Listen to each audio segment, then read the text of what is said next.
బాబాయ్ వాళ్ళు చచ్చిపోయి అనుకుని పోయినాట ముసైతాను చచ్చిన నిలిపోయినాకు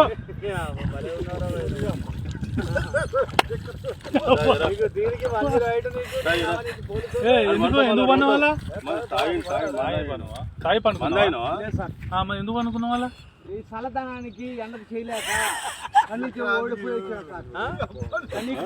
ఓడిపోయి వచ్చిన గెలవలేక ఏం చేసావు 10 రోజుల నుంచి గణేట్ చేత నాతో గట్టించి నా కష్టం దోచుకొని గణేట్ రాయ్ నాకు అంటే డబ్బులు ఇచ్చారు కానీ క్షమ